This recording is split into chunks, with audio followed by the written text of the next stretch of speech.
All right, we are going to get started. Hello, everybody. Welcome. Hope everybody had a really great spring break and got a nice, relaxing time. I know you guys are probably all still practicing or competing to some capacity, but great to be back here.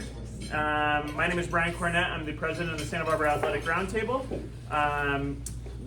For those of you who are new to our program, we've been doing these luncheons here in this very room for the last 57 years. So I just want to give a round of applause to Harry's Plaza for hosting us for decades. In addition to these luncheons, we also host a number of other community programs in town. We just recently had our March Madness event at the Cabrillo Pavilion. It's our huge fundraiser for the year, and we had a couple of really great speakers, including we just announced our Hall of Fame, and Ben Hallen was one of our speakers. He'll be going into our 2026 class alongside Gar Foreman. So that was a really great event. We also recently had our Women in Sports Luncheon at the Earl Warren Showgrounds, and I recognized a couple faces that were at that event. And then up next, we're going to be hosting our Evening with the Athletes. June 1st, we're going to be crowning our Athletes of the Year for your various sports. So stay tuned for more information on that. We'll get that out to your athletic directors and coaches. Before we really dive in, I want to just thank our luncheon sponsors. We have Mayo Prentice. Let's give them a round of applause. Fidelity National Title Group. And Investec. With their help, we're able to feed and honor over 1,000 student athletes each year. Also want to give a shout out to our award sponsor for our Scholar Athlete of the Year Award, Merrill Lynch, and that's the Gambardella Spruill Group. Let's give them a round of applause. And also a big shout out to our members. So membership starts as low as $50, and if you guys want to join our mission of empowering and celebrating our local student athletes, you can find us at SBART.org, or you can come find me after the luncheon. Last but not least, I want to thank our local media. We have Diego Sandoval, Newshawk Sports, Mike Clan, KEYT, Victor Bryant might show up here in a little bit. He's on his way back from Orange County, but Victor Bryant, Santa Barbara Independent. And then today we have SBTV in the house, so let's give them a round of applause. So as I mentioned, we're going to get into a special award, but before we do that, I want to bring up Diego Sandoval, Newshawk Sports, to do our Athletes of the Week for last week. Hello everyone, great to see everyone as always. Again, going to be covering the Athletes of the Week from 2 weeks ago. Last week was spring break for most schools, not much action. So we'll start with the honorable mentions. In girls track and field, San Marcos's Harlan Griffin and Maya Llewellyn each won 2 individual events and a Channel League meet victory over Rio Mesa and Buena. In girls lacrosse, San Marcos's Victoria Aldana had 10 goals and 4 assists across 2 wins over Newberry Park and Santa Barbara High. And Dos Pueblos girls lacrosse's Linnea Klipinski scored 8 goals in an 11-9 win over Cate. In softball, Dos Pueblos' Emily Marici, previous winner of the award, allowed 2 runs and struck out 2 earned runs and struck out 22 in 15 innings for 2 complete game wins over San Marcos. And her teammate Anastasia Bruner went 5 for 9 with 2 homers and 5 RBIs in those 2 wins. And that brings us to the Athlete of the Week from 2 weeks ago, Santa Barbara High track and field's Alina Stump.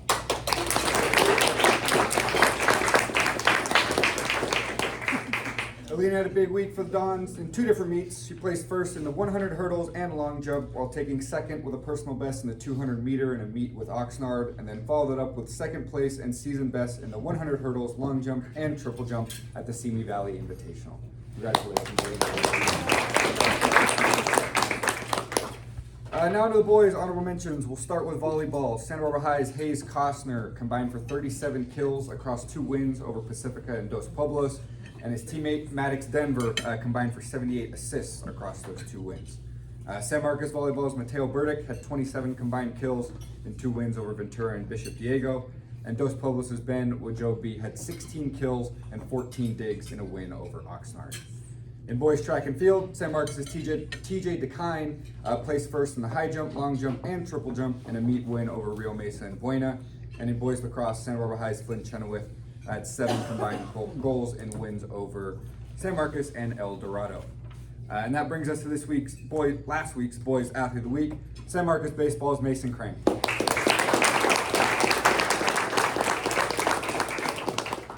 Mason led his Royals to a rivalry sweep with Dos Pueblos and sole possession of first place in the Channel League.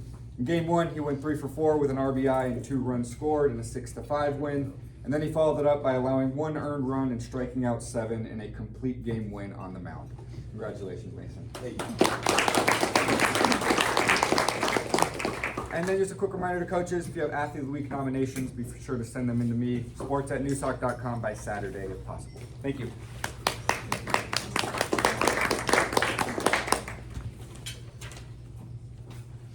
All right, congrats again to our Athletes of the Week. We're gonna get into our Scholar Athlete of the Year award. Again, this is sponsored by Merrill Lynch, the Gambardella Spruill Group. Mark Gambardella is one of my fellow board members, but he is right now located in Florida, so he only gets out here about half the year. So it's my honor to bring up Jay Wyckoff from Cate School. Let's bring up Jay and his athletic director, Wade Ransom. His coach, Jesse Morrison's also here. While they're making their way up here, I'm just going to read off a couple highlights of Jay's career at Cate School. So Jay is a member of both the varsity water polo and swim teams at Cate. He's the captain of the water polo team, and I'm just going to read off a couple accolades. 2025, he was All Tri-Valley League MVP. And then 2024, he was All CIF Southern Section D4 second team, as well as All Tri-Valley League first team. In swimming, he broke a school record in the 200 free relay in 2025 at the CIF Southern Section D2 finals. He also made first team for the 200 free relay and 50 free All Tri-Valley League, and then also 2025 All Tri-Valley League second team in the 100 free. Jay plans to take his talents to MIT, so I'm sure that's both in the classroom, and he's also going to participate on the D3 water polo team at MIT. So in the classroom, this is where it gets interesting. 4.58 GPA, and current courses are advanced multivariable calculus and linear algebra, which I couldn't even spell back in high school, but that's awesome. He's also taking advanced physics, advanced biology, and that's marine evolutionary, as well as advanced history, sociological understandings of otherness. Don't know what this one is, but Advanced English 12 band. Maybe he can explain that when he comes up here. As well as Senior Inquiry Project. Any hints as to what that project is? It's on random number generators. Okay, all right. All right, also, he's also a member of, he also received the Cate School Digital Imaging Award. And then, the list goes on. Future plans, plans to study nuclear science and engineering at MIT. Congratulations again, Jay, and I'm gonna now bring up his athletic director, Wade Ransom, to tell a couple stories. Yeah, you know, when I think of the Scholar Athlete of the Year awards, kind of in my time at Cate over the last kind of 20 years or so, you think of some of the most extraordinary student athletes that have come through our high schools. Jay at Cate stands alone in so many ways. Since Jesse has taken over our water polo program and Tobin White's taken over our swim program, we've seen a rapid upward ascent in our programs in the pool, and Jay has been a huge part of that climb. You know, alluded to our kind of first finals appearance 2 years ago, our first ever appearance in the Division II bracket this year, and Jay has been the MVP of our team for both of those, and it's an extraordinary talent. To be able to do that along with the classroom embodies, you know, the term student athlete, and Jay's hard work, his dedication, his ability to bring other people along, right? You know, your best leaders make everybody else in the pool better. Jay does all that. He checks all those boxes, and his reward is extraordinary. MIT has one of, if not the top Division III athletic program in the country in terms of the blend of school and sport. It's one of the most coveted admissions in our country for college. Jay passed that test with flying colors. Nuclear engineering, multivariable calculus, all the classwork, Jay excels above and beyond with all of that. We are so proud to have him represent us for this award. We're so excited to see where all of this takes him, and he still has a senior swimming season to get through, to break some more records and to leave a forever legacy in our pool. I want to give a huge thanks to Jesse Morrison, our water polo coach, for helping Jay be his very best. Obviously, Jay has worked with some extraordinary teachers in his 4 years at Cate, and congratulations again, Jay, on a very, very deserving award.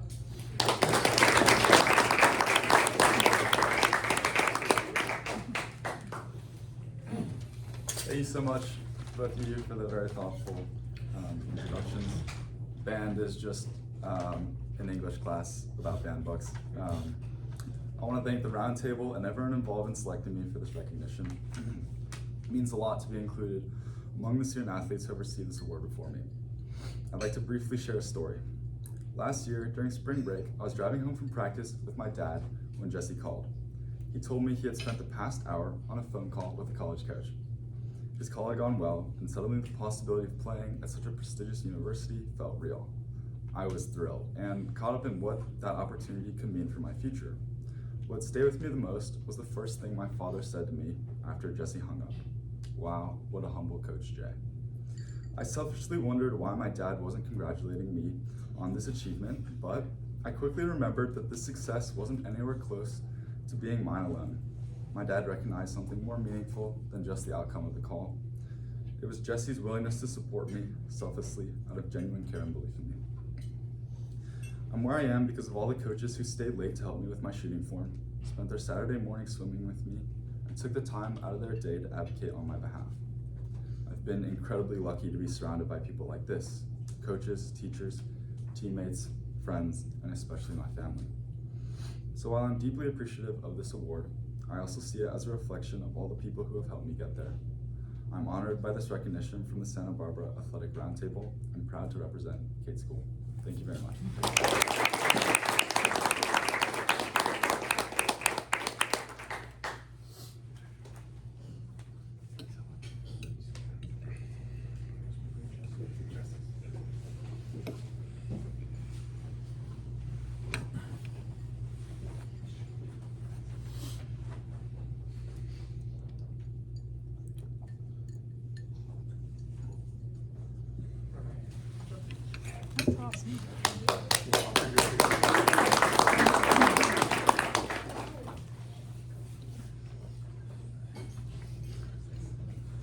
All right, one more round of applause for Jay and our athletes of the week. Next, we're going to get into our coaches' reports. Just a reminder, we try and keep these about 2 minutes apiece. I know we got a little bit less people in the crowd today, so you guys can expand a little bit, but we're going to hear on top of the glass if you go over. First up, I'm going to welcome Coach Walker, Santa Barbara City College Baseball, followed by San Marcos Girls Lacrosse, Coach Ramsey.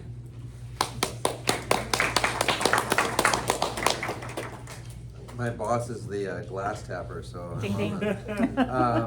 So I first want to talk about our shortstop, Will Matuzak, committed to Boston College last week, so it was exciting for him. Power 4 school.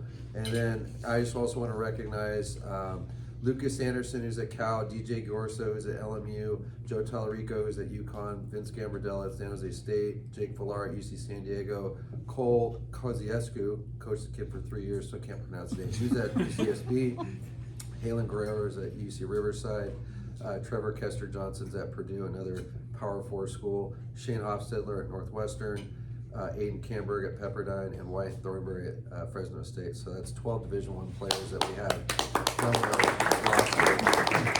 Or former Vaqueros, I should say, playing at the next level. So I had a little time talking to Coach Bronsma, and I actually looked up, that's more players than our entire conference combined at the Division I level.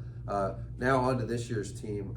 Good week last week. We won 2 out of 3 versus Hancock, 13-6 on Tuesday, and then 16-5. We hit 2 grand slams on Thursday's game at home, and then had a setback on Saturday, 13-9. But good series leading into this week against Pierce. We're currently in a 3-way tie with Pierce and Hancock with a couple more weeks to go. Athlete, we don't have a lot of Channel League players in here, but certainly, don't worry, he doesn't have to face you guys anymore, but is Wyland Nelson from Ventura. Wyland's a freshman for us, so just pause on this stuff because I had to read it first. So he's hitting .368 for us with 29 RBIs. He's slugging .605 with 6 home runs. 8 if you count the 2 scrimmages that he likes to count in Hawaii, but 6 on the season stats, but 8 total balls have been sent over the fence. I'm not done yet. He pitches 2.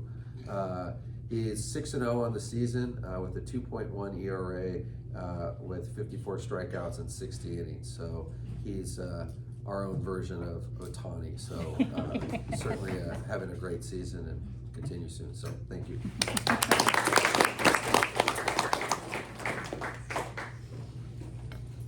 All right, next we're going to bring up San Marcos girls lacrosse, Coach Ramsey, followed by UCSB All Sports, Eric Boos.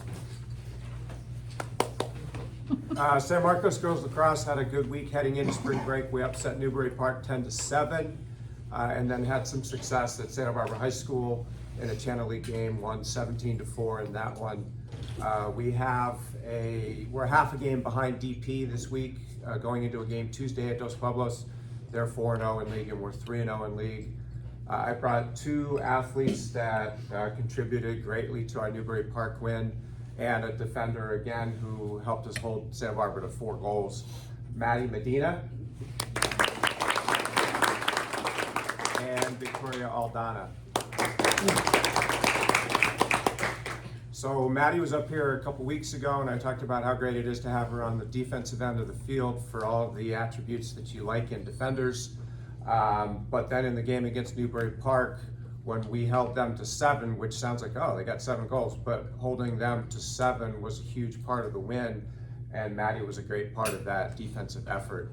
And then holding Santa Barbara to 4 goals the next game after that on Thursday was also a big part of what Maddie was doing on the defensive end. Moving on to Vic, she is one of our best athletes at the high school that at San Marcos High School. She may be our fastest and our quickest and our most skilled on the lacrosse field. We've moved her from attack, where she had 82 assists last year, to midfield, so her assist production has gone down a little bit, but she's winning a ton of draws to start off every possession, and is quick to get it into the offensive end when she wins it, and it's been fantastic for us. So there we have our 2 athletes.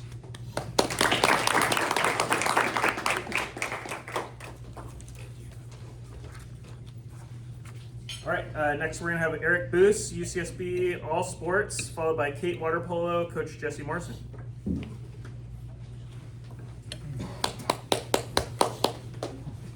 Thank you guys. Always a pleasure to be a part of these roundtables. Before I get into updates from Gaucho Land this week, I do want to say Happy National Student Athlete Day to all of you. I know your parents and coaches can attest that you guys put in a ton of work to balance your sports and your schoolwork. And to those of us sort of on the outside looking in, it is very impressive. So do want to make sure you're celebrated for that. To get into to updates from over in Isla Vista, starting with our golf team. The boys are currently playing in their final regular season tournament of the year over at Sandpiper, which if you've ever been out to Sandpiper or played around there, you know how jealous I am that my boss gets to call that his office for the next 2 days. And we're off to a good start. Through 12 holes, we're in the lead at 3 under as a team. Obviously still a lot of golf left to play, but that's how we like to start a tournament. On the softball diamond, the Gauchos are kicking butts and taking names. We're 19-4 in our last 23 games, and are 13-2 in conference play, coming off a weekend where we took 2 out of 3 games against Hawaii at home, and Hawaii is always a tough team to play. We've had two fantastic freshmen this year, Danny Rauscher. She hit 818 over the weekend. And then one of our freshman pitchers, Sophia Clark, she pitched complete game shutout in game 1 and then came back in game 3 and closed out that win to secure the series for us. We'll hit the road, head down to Long Beach, take on Long Beach State this weekend before back at home April 18th and 19th. In the gym, men's volleyball is coming off a 2-0 week, taking down number 18 CSUN twice in a row. That improves us to 13-9 on the season, but more importantly 4-3 in conference, which bumps us up to third place in the Big West.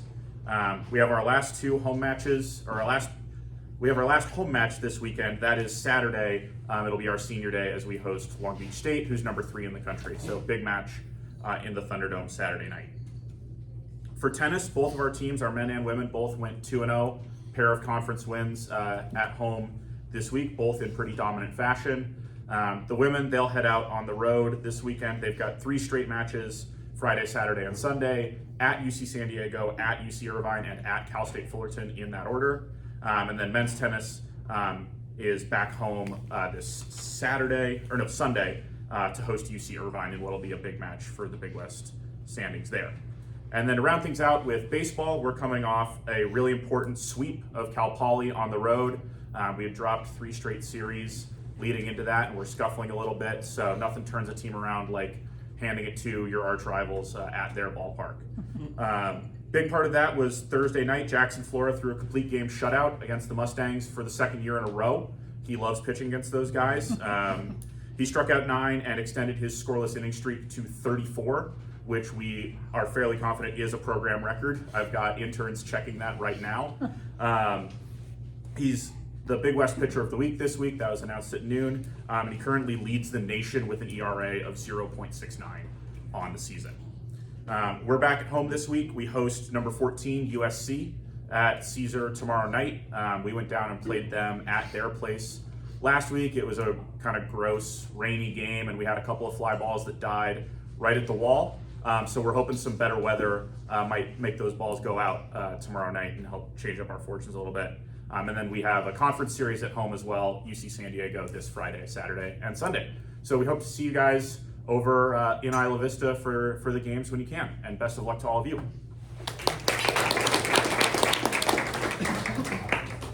All right, we're actually going to go next to San Marcos tennis, Aaron Solis, followed by San Marcos softball, Coach Dietz.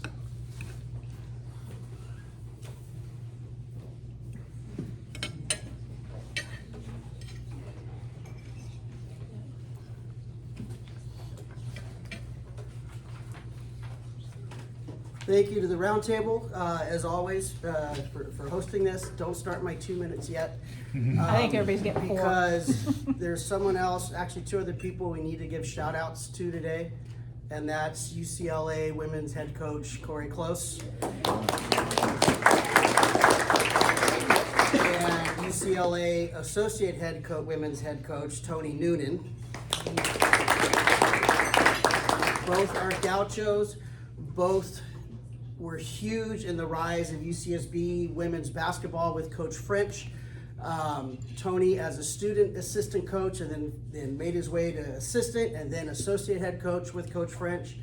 Corey as a player, her senior year, led UCSB first time ever to the NCAA tournament, and then ended up being assistant coach, and then still more NCAA tournament appearances with Coach French and Tony at UCSB before she went on to Florida State, and then you see what she's done the past 15 years at UCLA. So, and this is coming from an SC fan here. You know, I was at a place, we're watching the game, like, you're an SC fan, how come you're cheering for them? It's like, it's the only UCLA team I will cheer for. But that's the reason why, because they were gauchos. Yes, we all went to, I'm that old, we all went to school together. So I know him from those days, but just a huge shout out to Corey for the job that she has done, taking what she's learned from Coach French, taking what she's learned from Coach Wooden, and just making an amazing women's basketball program. And also shout out to Tony. I don't know how many know this. Tony was Division I Assistant Coach of the Year last year. So, and then he was promoted to associate head coach this year. So, and he coached at Westmont, assistant coach at Westmont also. So, huge shout out to a couple of gauchos for an outstanding victory yesterday. just a dominating victory. Okay, we can start the 2 minutes. Now, for boys tennis, we are still, we're in third in Channel League right now, but we have qualified for CIF playoffs the way the tennis schedule is. A couple of close losses. SB is in first place right now. Lost to them. We also lost to DP, but it was one of those ties and lost on game. So very competitive tennis here in town. Next week we will play DP on the road and then SB at home. The way the schedule comes out. Brought two important players with us today. They are both juniors. First, junior captain Elliot Gray. According to Coach Carver, he's been our go-between man for singles and doubles, depending on where we really need him. Earned 2 big wins against SB in doubles. In singles, his consistency and stamina drive opponents crazy, and I have seen that in person, just these long rallies, and then another long rally, and another long rally, and you look at the other guy, and he's like, what the heck is going on? And Elliot's just ready to keep on going. Elliot's a real asset on and off the court. And so that's Elliot. Next is junior Will Schneider. So playing doubles this season, Will has the important task of mentoring our newer players in doubles strategy and the mental game. Will was talking to me before, we have a very young squad, but these juniors are very excited about this young squad. Will and his main partner Gavin have many close matches. They're the ones, winning 7-5, just keeping us on, the end, to get that victory. But both these guys are going to be very important for the second round in league and help lead us into the CIF playoffs again.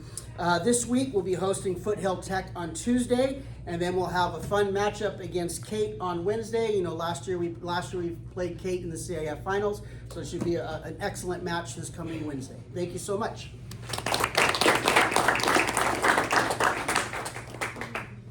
All right, next up we have San Marcos softball coach Dietz, followed by Dos Pueblos softball coach Gherkin.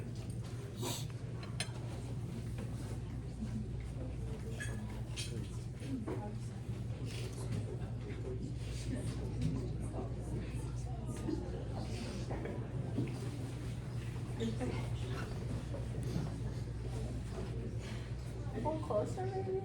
Okay, that seems good. Okay, hi. Thank you, Roundtable, for having us. Happy to be here.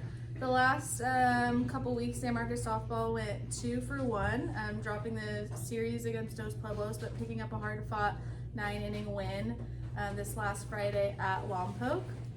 So that was a bright spot for us. With me today, I have junior outfielder Caroline Wang. And freshman outfielder Piper Kittle.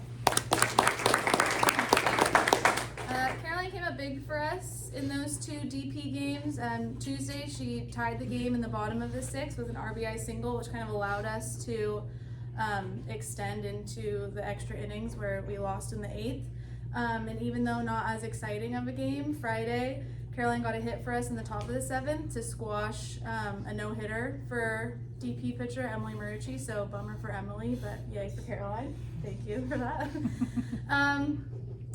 Every team, I think, needs a Caroline. I love that we have a Caroline for San Marcos softball. She questions everything, which holds, I think, her teammates and the coaches accountable, and I know out of anyone on the team that I can go to Caroline and have a conversation, and she's going to not only kind of tell me how things are going and kind of give it to me straight, but she's also going to give ideas and feedback into how to improve. So I'm really grateful to have Caroline for not just this year, but next year also.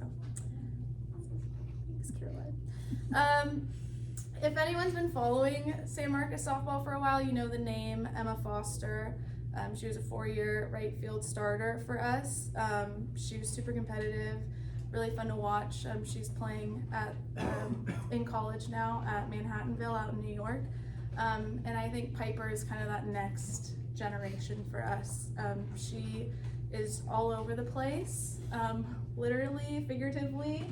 She is super competitive. She's really hardworking, and her future in softball is bright, and it's also bright in the other 2 varsity sports she plays at San Marcos for us. So happy to have Piper back on the softball field. She decided to play kind of last minute. It was up in the air if we were going to have Piper, and we're really glad to have Piper on the softball field.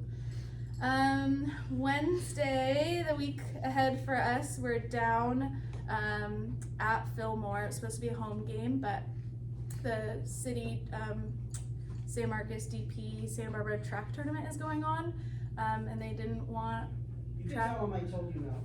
Okay, so Lise maybe move the game. So thank you, Mr. Lise. We'll be at Fillmore, and then Thursday, Friday, Saturday, weather permitting, we'll be up in Santa Maria for the Rigetti Best of the West tournament, and then the following week, starting league play again with Oxnard. So that's us. Thank you.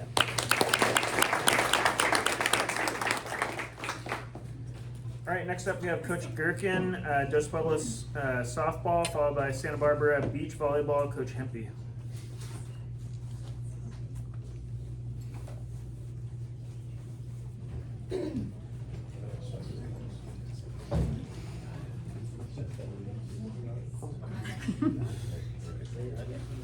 Alright. Hello, everybody, and again, thanks to the roundtable for hosting us.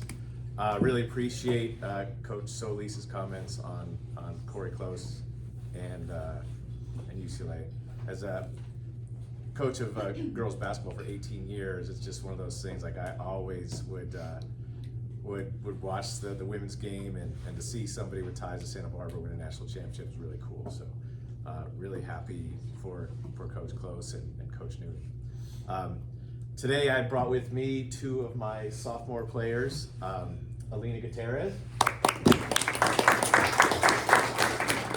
and Cayenne Beckler. Very, very happy to have these 2 on the team. It's one of those things that I really love about coaching. You know, we have a pretty good program, and making varsity is kind of a coveted spot at our school, and these 2 girls really wanted this spot. Alina started earning this spot the day the season ended last year. She got into the cages, she worked on her hitting, she worked on her throwing, her defense. This is a spot that she wanted, and she just flat out took it. And so super proud of her, a great athlete. Here's the other amazing thing: never picked up a softball bat till she was 12.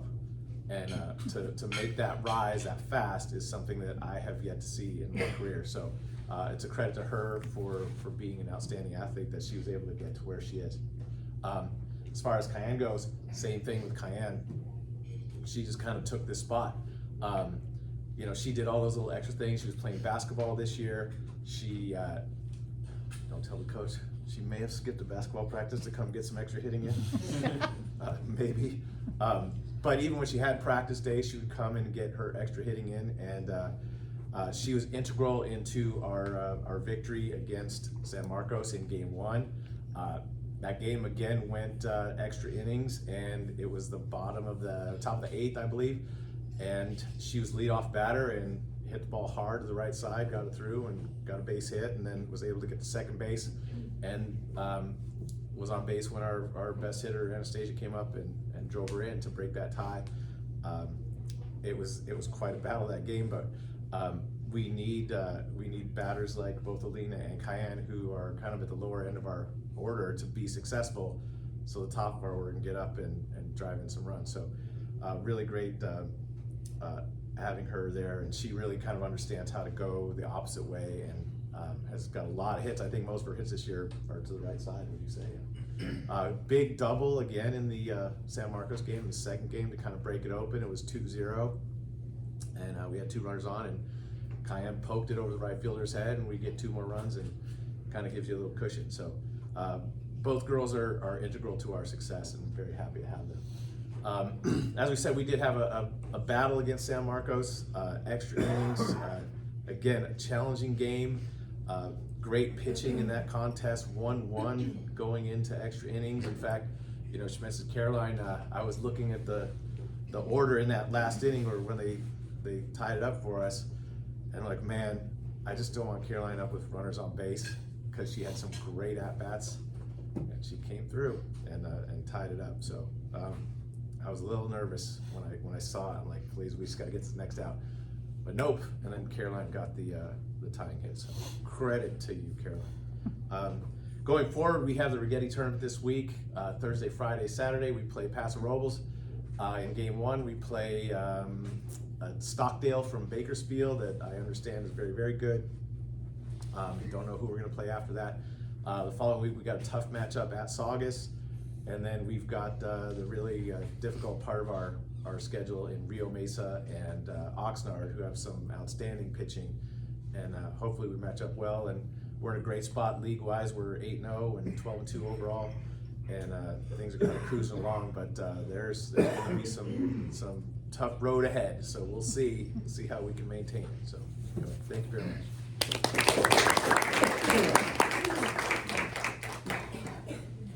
All right, now we're going to get a report from Santa Barbara Beach, Coach Hempy, followed by Santa Barbara Track, Coach Paradises.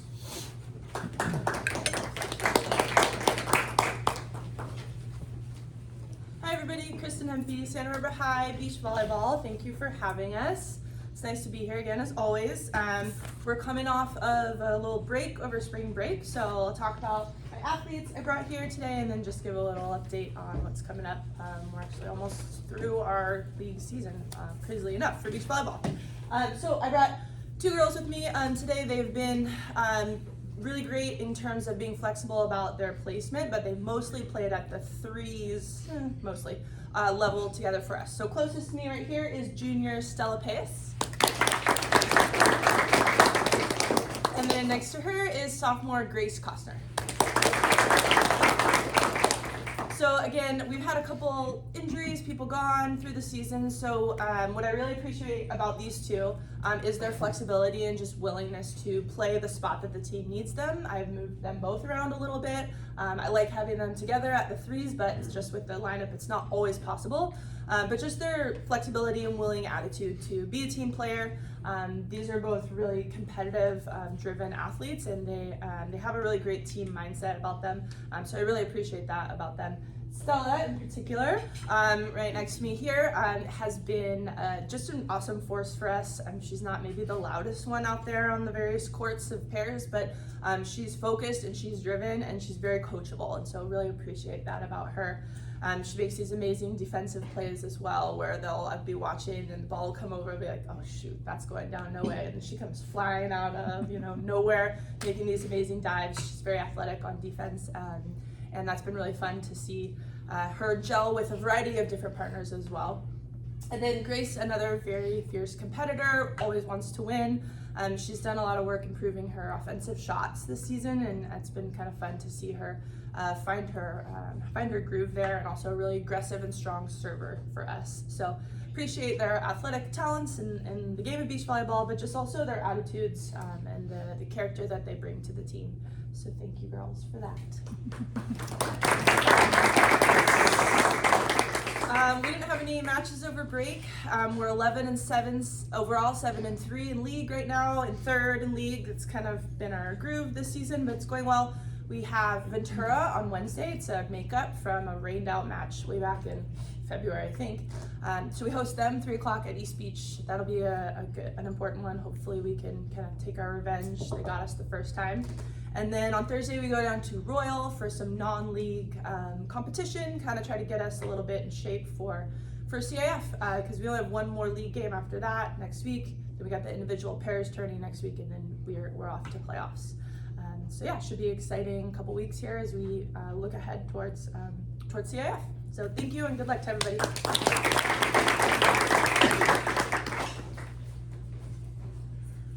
All right, next we have Coach Paradises, Santa Barbara Track, followed by San Marcos Baseball, Coach Schroeder.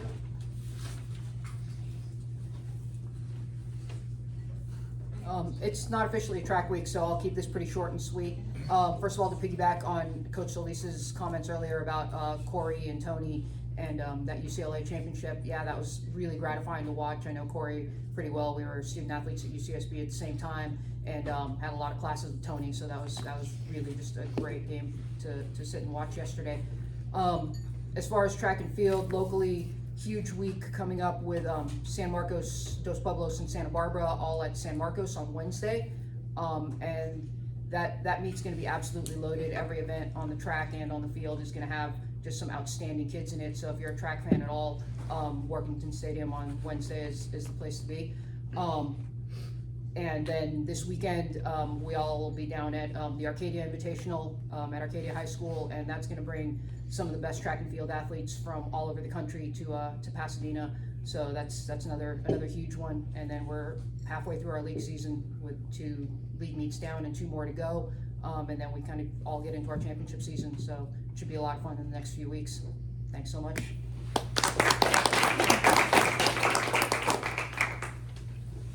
All right, next up we have Coach Schroeder, San Marcos Baseball, followed by Santa Barbara Baseball, Coach Shuck.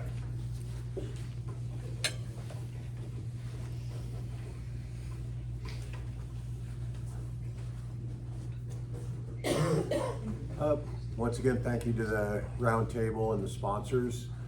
Little lead in, we started off 1-4. We were playing pretty well. Since then, we're 9-2. Really coming together. Swept DP. And these guys had a huge part in that, obviously. We went out there, we went down 5-0. And, you know, that would have put a bunch of people under, but these guys didn't even hesitate. We just kept fighting back. And one of the gentlemen I brought with me is Grant Hoover, second baseman, 3-year starter, and one of the team leaders. Very, very good ball player, very good, almost a fundamentally perfect second baseman. And he hit in the last inning, he hit a double off the wall to put us up to beat DP 6-5 in the first game. So it was super clutch. I told him to hit the gym just a little more because it would have gone out otherwise, but that's all right. Next one, David Burkholder he's my Tuesday guy. We have we play games Tuesdays, Friday in baseball. The starting pitchers you call the Tuesday or Friday guy or whatever that is, and he's Tuesday. Mace is the Friday guy, and threw really well against DP. Gave up some runs, but then he toughened up, held us in the game, and held the game where it was to give us that opportunity. And then when we came back to our place, and it was the first time he's been out there, he just has been swinging the bat, and he's a very good athlete, and I put him in the outfield because I think he had something for us. And he started us off with a 2-run RBI single to beat them at our place. So playing really well, pitching really well. I get him back next year too, which is even better. So that's very cool. And then, you know, you heard about all the stuff that Mason's done. When he went out against, to beat DP, I get a call at like noon, and he was really sick. And okay, can you give me a couple innings? You know, because I'm, you know, a coach. I hope you're okay, but can you give me some innings? And he's like, yeah, no, I got you. And he went out and threw a complete game. I mean, it was really impressive to see. So anyway, just very glad to have all these guys here. And so right now 6-2, we're atop the league by ourselves. We have the Atascadero tournament this week. Plus we play Granada Hills, so we got a bunch of games coming up. And then the home stretch, one of the most important part, we start the week after that with Oxnard, then Pacifica, and then the final at Santa Barbara. So anyway, thank you guys, have a good day.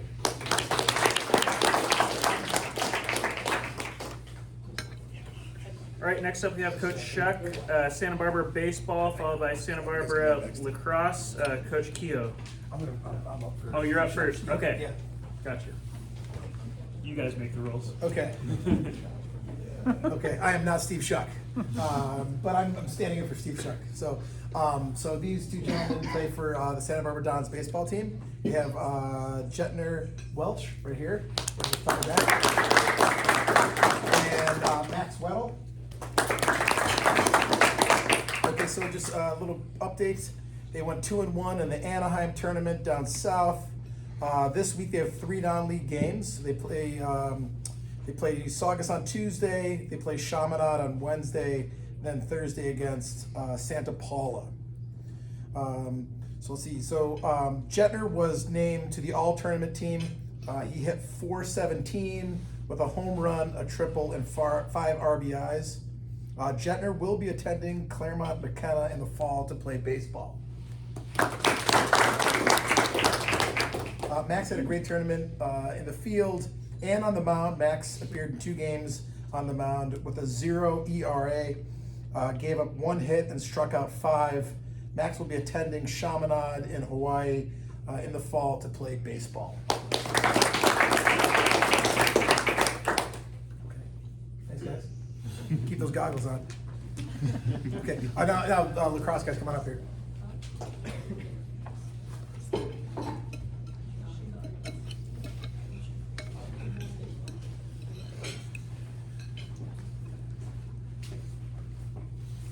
Thanks everybody for sticking around. I know this day is always, it's the day after spring break. I don't know.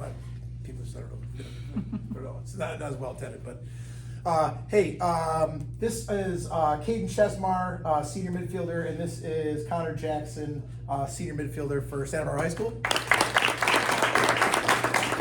I feel like these guys have kind of had the full spectrum experience as a Santa Barbara Dons lacrosse player, because I had to go to the history books. So their freshman year, we went 3-11. Their sophomore year, we went 5-11. Junior year last year, we were 7-9. We actually won a playoff game last year, 7-9. Okay, but this year now we're 8-1, and we're kind of in the driver's seat. We're 3-0 in league. We're playing Cate, play at Cate tomorrow, and then we play at DP on Thursday. So the Thursday game is going to be a big deal because DP is very confident, and basically they do this thing called lax numbers in the rankings. And in the past, in the southern section, we've been like in this upper 70s, 76, 77, 78. Now we're sitting at, I think we're at 29, and DP is at 30. So it's going to be a really, really fun game Thursday. So we're looking forward to it. I know they are too. So, but again, it's, we got five games left total, and then playoffs. Hopefully play a lot of lacrosse. So again, it's just been really, really fun. But again, these are our midfielders. It's our first line. These are the guys that do all the work in between their straying line. Caden's got 8 points this year. He does a lot of stuff that doesn't show up in the stat book. Lots of ground balls, lots of good defense. Connor here, Connor has got 11 goals and 14 assists, so he's actually one of our top point getters. Yeah, Connor's been huge. He's usually gets 7 or 8 ground balls a game on top of usually scoring 2 or 3 points. So Connor's going to the University of Virginia next year. It's cool. And Caden's likely going to City College. And if you did not know, City College has a men's lacrosse team. So I hope he keeps playing. Okay, thanks very much.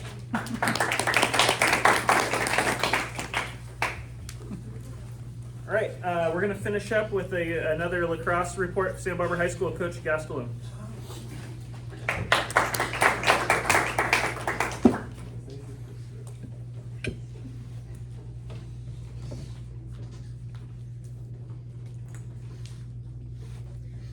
Well, hello everyone, and welcome back from spring break to most of us here. Before spring break, we had a great win against Thatcher, a loss against SM, but regardless of what game we play at any week, these two here always have some very strong performances. I want to take a little time to speak about these two. So we have Nina Abraham and Keely McGawkey.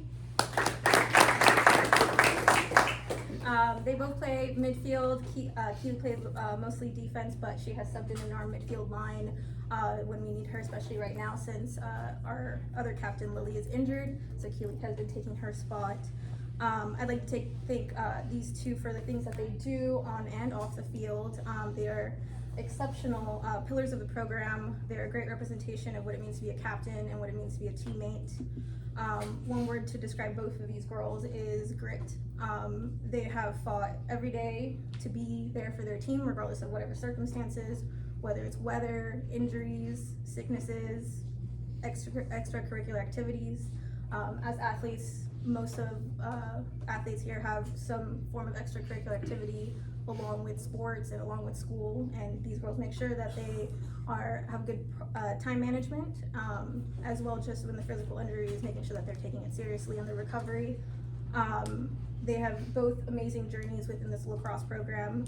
Nina, she has had her struggle with some long-term injuries, which as an athlete, we know that's a very hard battle to play a sport that is so physically demanding, but also balancing it with recovery.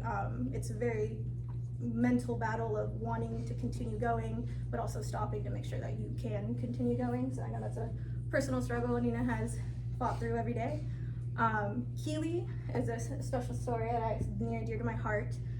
She joined our program last year very, very late in the season. I pretty much already at that point had locked my roster. But when I met her, I knew the type of character that she showed us, that we had to keep her within the program.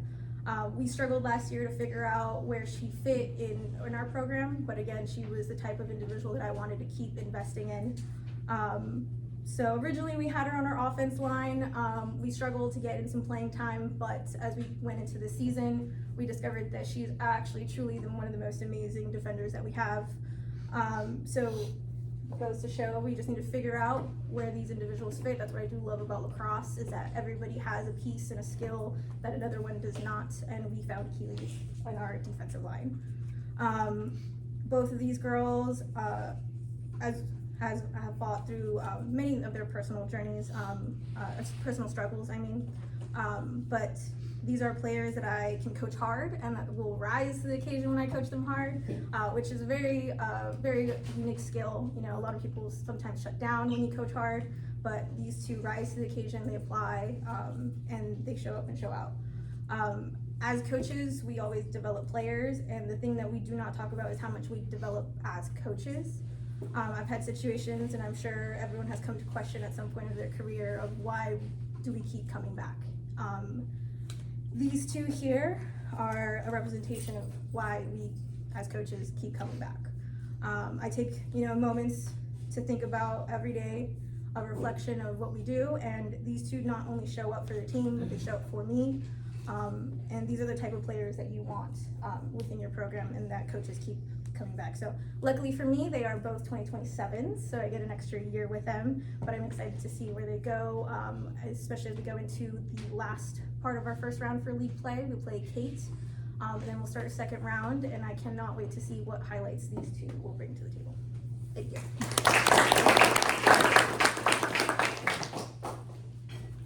All right, so that's going to do it for our coaches' reports. Now it's everybody's favorite time, our cookie raffle. This is in honor of our good friend, our late board member, Mike Warren.